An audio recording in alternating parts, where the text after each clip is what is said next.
불평 대신 기쁨을이라는 제목으로 하나님 말씀 선포하도록 하겠습니다.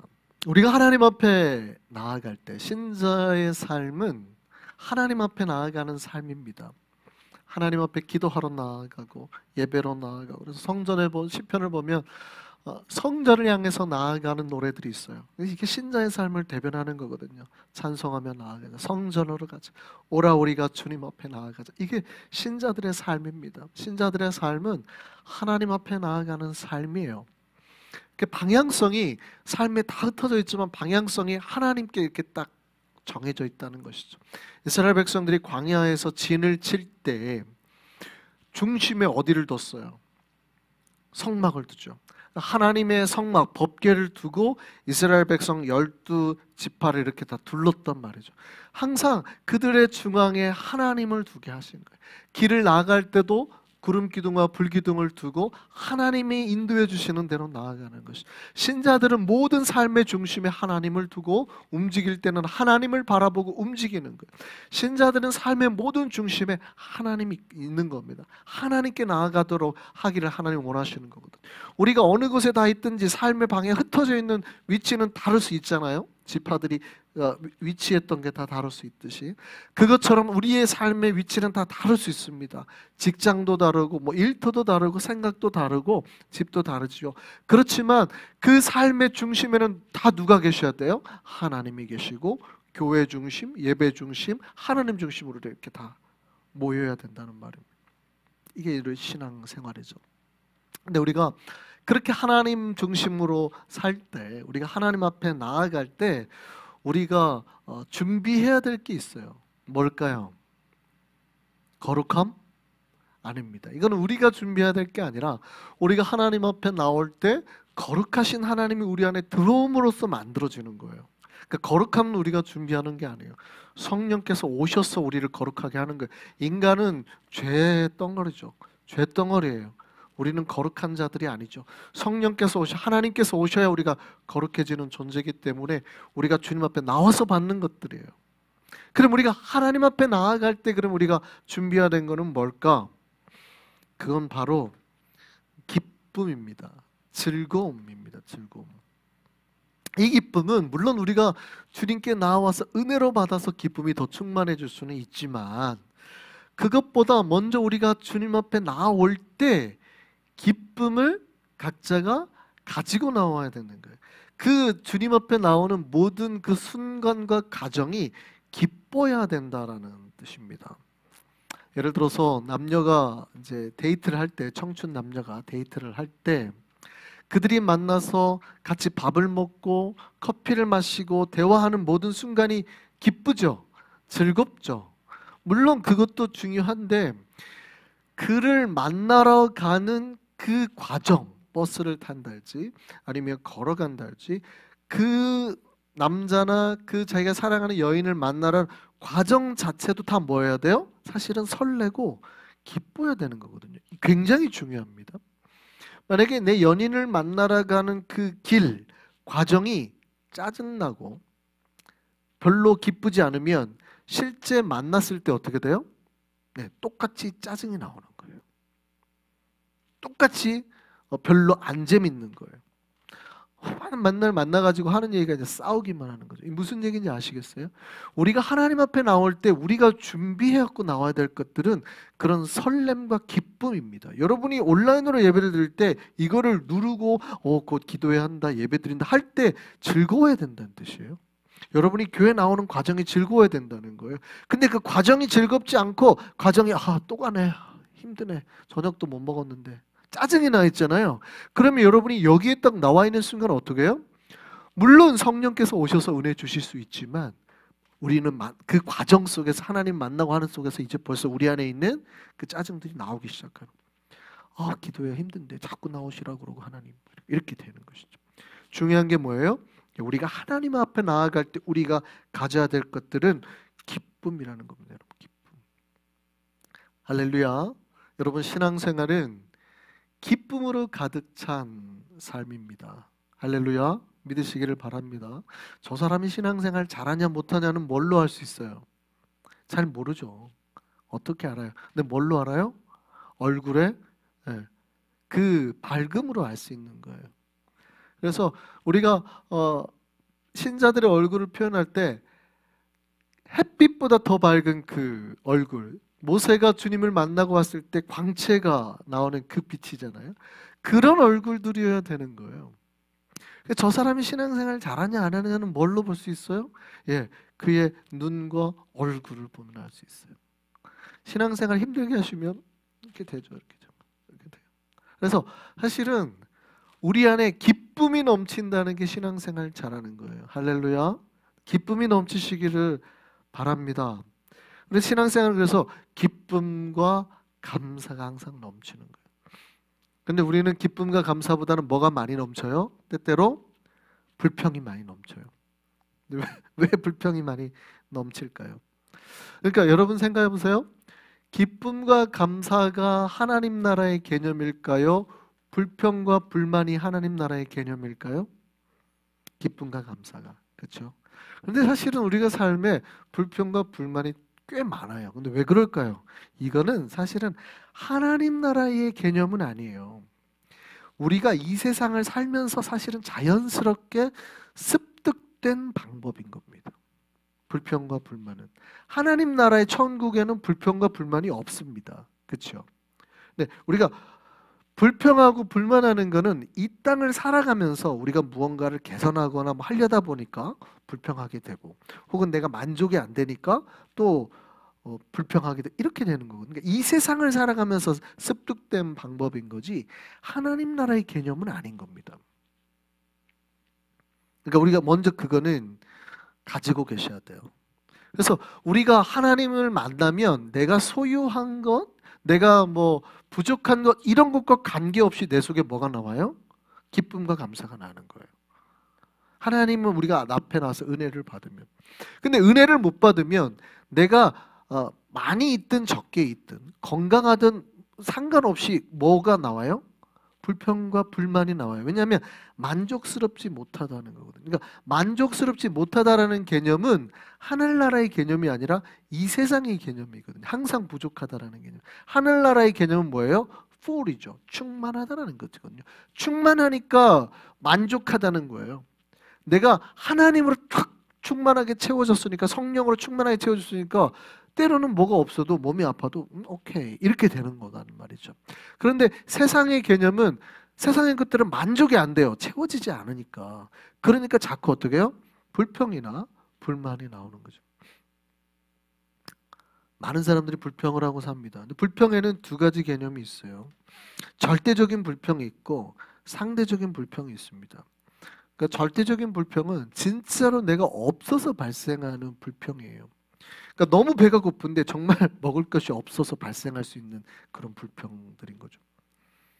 한국은 1960년대, 1955년 한국의 GDP 전체 총생산이 뭐 1인당 저희가 한 3만 불이 안 됐다. 전체 총생산이 아마 그랬다는 것 같아요. 정말 가난했죠, 한국이. 1960년대, 80년대엔 정말 먹을 게 없었습니다. 그죠? 정말 배가 고팠고 입을 게 없어요. 그러니까 전쟁이 막 끝나고 니까 6.25 전쟁 끝나고 뭐 5년 정도 지났을 때 완전히 이 땅에 폐허가 됐었는데, 그죠? 먹을 게 뭐가 있어요? 그러니까 한국 사람들의 슬픈 인사법이 있어요. 미국 영어는 어떻게 만나면 How are you 한단 말이에요. How are you? 헤어질 때는 Bye, farewell, so long 뭐 이렇게 하죠. 뭐 See you. 근데 한국 사람들의 인사가 독특해요. 한국 사람 처음에 만나면 뭐라고 인사해요? 밥 먹었어? 헤어질 때는 뭐라고 그래요? 언제 밥 한번 먹자 이런다. 이해됐어요? 놀랍게도 한국 사람들은 저 사람이 진짜 밥을 먹었냐 안 먹었냐를 물어보는 게 인사가 돼버린 거예요. 이게 한국 사람들의 생활 습관, 그 문화 속에 배어 있는 거예요. 처음 만나면 물어보는 게 밥 먹었어? 밥 먹었니? 외국인들한테 되게 이게 희한하지. 뭐 Did you eat? 뭐 lunch? dinner? morning? 뭐 breakfast? 되게 이상한 거잖아요. 그렇게 물어보면 얘네들은 좀 내가 밥을 먹는 거 왜 관심을 가져 이러겠죠. 그죠? 되게 희한한 거란 말이에요. 뭐 Did you have a snack? 뭐 이런 왜? 내가 과자를 먹든 말든 되게 희한한 거예요. 근데 이게 왜 한국인들의 문화 속에 들어왔냐면 너무 가난했기 때문에. 너무 가난했기 때문에. 그러니까 사람들한테 메시지가 슬프게도 너무 배고파게 살아서 밥 먹었냐? 밥 먹자. 이게 이제 메시지가 된 거죠. 인사말이 된 거예요. 요즘 아이들은 뭐 잘 모르지만 제가 어렸을 때도 학교에서 실제 교과서에서 보릿고개라는 단어를 본 적이 있습니다. 제가 보릿고개를 경험한 세대는 아니죠. 저도 물론 보릿고개를 경험한 세대는 아닌데 교과서에서 보릿고개가 있었다라는 책들을 보고 자랐단 말이에요. 그 시절에는 보릿고개가 있었대요.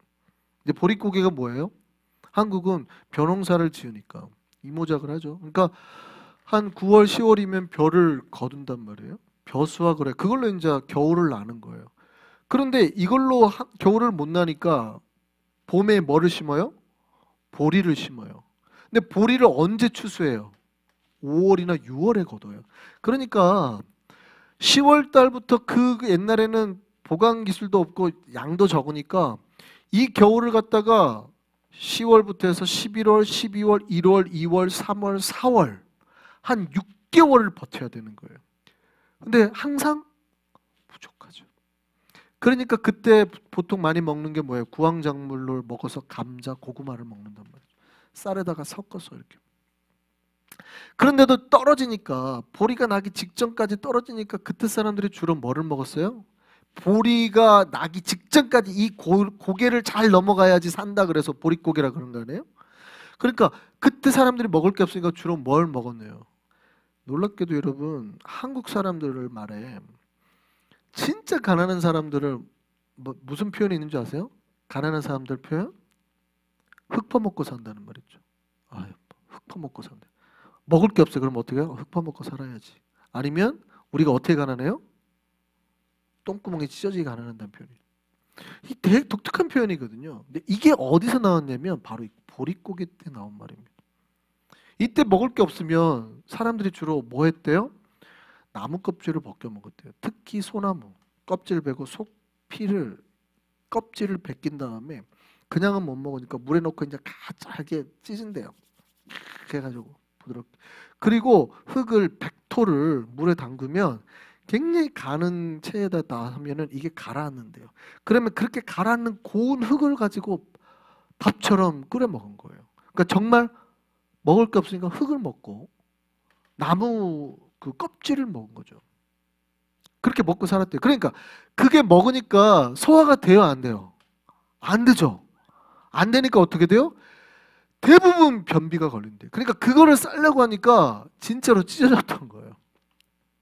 그러니까 우리 집 흙 퍼먹고 살아. 이 말 진짜 가난하다는 표현이고 똥구멍이 찢어지게 가난하다는 말은 진짜 먹을 게 없어. 그런 거 먹고 살았다는 표현인 거예요.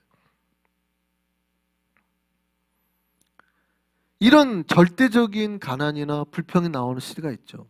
그런데 오늘날에 우리가 하는 불평의 시대를 한번 보죠. 우리가 불평하는 건 오늘날에 우리는 그런 시대에 살고 있지는 않죠. 특히 우리 북반구, 미국이나 뉴욕이나 서울이나 여기 북반구 계열에 있는 이런 나라들은 이런 절대적인 빈곤은 없습니다. 그런데 우리는 여전히 우리를 가난하다 그러죠. 배고파서 죽는 사람은 없죠. 다들 다이어트 하느라고 정신없죠. 그런데 우리가 불평을 합니다. 왜 불평을 할까요? 가난하다고 불평합니다. 근데 정말 가난해요? 절대적인 가난이 아니에요. 항상 우리가 생각하는 가난은 상대적인 가난인 거예요. 그러니까 놀랍게도 이 가난은 내가 옆 사람보다 가난하면 무조건 가난하다고 생각하는 가난인 거죠. 내가 차가 한 대예요. 근데 옆집은 차가 2대예요. 그럼 누가 더 가난해요? 차가 한 대 있는 사람이 가난한 거죠. 나는 화장실 하나짜리 집에 사는데 옆 사람은 화장실 2개짜리 집에 살아요. 그럼 누가 가난해요? 내가 가난한 거예요. 나는 100만 불짜리 집에 살아요. 나쁘지 않지만 내 옆에 사는 저 집사는 200만 불짜리 집에 산단 말이에요. 그러면 그거에 비해서 내가 가난하다는 거예요. 이게 뭐냐면 아까 앞에서 말씀드린 세상의 관점이에요. 세상의 관점. 세상의 기준이라는 거예요. 이게 놀랍게도 내가 세상에 살다 보니까 자연스럽게 몸에 배인 겁니다. 내가 절대적인 고통이나 힘든 가운데 나오는 불평이라면 하나님도 이해하신단 말이죠. 하나님께서 정말 물이 없어서 죽겠습니다 그러면 반석에 물을 쳐서 주시잖아요. 먹을 게 없습니다. 하늘에 만나라도 내려주시잖아요. 근데 오늘날 우리들이 하는 불평을 보죠. 크리스천들이 하는 불평은 절대적인 불평이에요? 아니에요. 우리가 대부분 하는 불평은 상대적인 불평이에요. 주기도문에 우리가 하나님 앞에 우리 교회는 매주 주기도문을 하니까 기도하는 거 있죠. 주기도문은 하나님께 관계된 세 개의 기도가 있고 인간과 관계된 세 개의 기도가 있다고 말씀을 드렸어요. 근데 인간과 관계된 우리가 내 삶과 관계된 첫 번째 우리가 하나님 앞에 드리는 기도 제목이 뭐예요? 오늘 우리에게 일용할 양식을 주시옵고 이런단 말이죠. 자, 그러면 오늘 우리에게 일용할 양식을 주옵시고라고 말할 때 내가 하나님 앞에 기도한 거는 뭐를 달라고 기도했어요? 오늘 하루치 양식을 달라고 내가 기도했단 말이에요. 그런데 우리는 그거는 주기도문에서만 하는 거고 실질적으로 우리는 어떤 기도를 해요? 하루치 기도는 불안하죠. 보통 몇 년치 기도 그 양식을 달라고 기도해요? 30년치 양식을 달라고 기도하죠. 그렇죠? 내가 은퇴할 때까지 내가 버틸 수 있는 그런 것들을 달라고 대부분 기도를 한단 말이죠. 자본주의 사회에서 그게 틀린 거냐? 아니죠. 틀린 거 아니에요. 꼭 틀렸다고 말할 수는 없어요. 그런데 우리가 사실은 주기도문을 그렇게 하면서도 하나님 앞에서 우리 마음속에는 뭐가 있어요? 여전히 부족하다고 생각하는, 만족하지 못하다고 생각하는 불평이 이미 내재해 있다는 거예요. 우리의 목적이 어디를 향하고 있는지를 살펴볼 수 있는 거라는 말입니다. 불평이 어디서 나와요? 우리에게 기쁨이 없고 감사가 없는 이유가 어디서 있어요? 내가 하루 먹을 양식이 없어서가 아니라 내 주변을 보니까 다 나보다 잘 먹고 잘 입고 잘 사는 것처럼 보인다는 거예요. 그러니까 우리가 하나님 앞에 기도하는 거죠. 그러니까 그것 때문에 기도하는 거예요. 하나님, 뭔가 억울합니다. 정확하게는 모르겠는데 뭔가 억울합니다. 내가 신앙생활 30년 했는데 이제 예수 믿는 5년밖에 안 된 저 집사가 나보다 잘 살고 뭐가 잘 되고 형통하고 뭔가 억울합니다. 이런 생각. 꼭 그렇게 기도는 안 하는데 알게 모르게 억울하다는 감정을 자꾸 가지는 거예요. 새 가족이 나보다 잘 돼. 내가 예수를 도대체 몇 년 믿었는데 하나님 나한테는 잘 안 되게 해주시는 것 같고 저 사람이 더 잘 돼. 뭔가 억울하다는 말이죠. 저 사람은 혹은 나쁜 짓도 더 많이 하는 것 같고 저 사람은 때로는 예수 잘 안 믿는 것 같고 이런데 잘 되면 갑자기 예수 잘 믿는 내가 억울하단 말이죠. 뭔가 억울해요. 그러니까 하나님으로 인해서 만족 이거는 지금 내 안에 없다는 뜻이에요. 하나님의 은혜 이건 내 안에 없다는 거예요. 그게 아니라 내 눈은 벌써 세상 기준으로 가 있어요. 저 사람만큼 채워지지 않고 내가 잘 먹고 잘 입고 잘 살지 않으면 자꾸 억울해요. 그러니까 뭐가 나와요? 불평이 나온다는 거죠.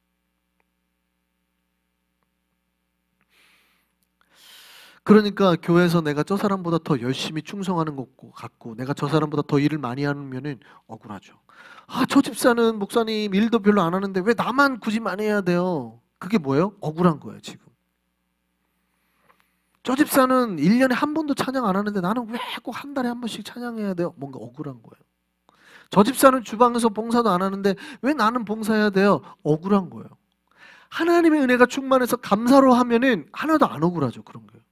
근데 우리의 관점이 이 땅으로 내려와 버리면 만족이 안 되니까 불평들이 나오기 시작하는 거예요.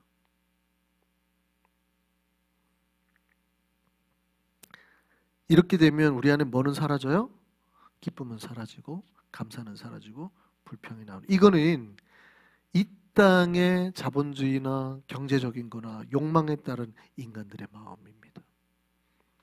여러분 주급으로 1,000불을 벌면은 감사가 나와요? 아니죠. 감사가 안 나오고 목표가 나옵니다. 어떤 목표가? 1,500불에 대한 목표가.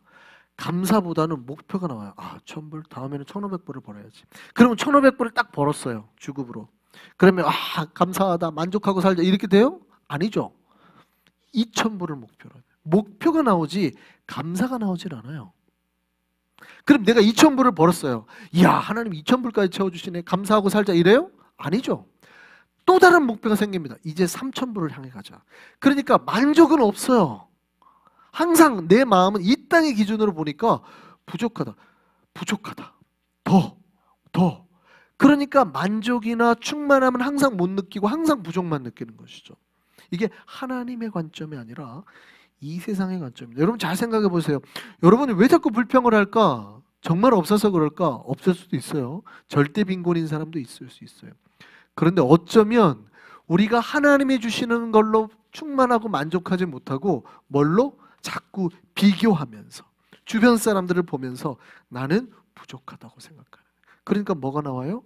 불평이 나오는, 불만이 나오는 거예요.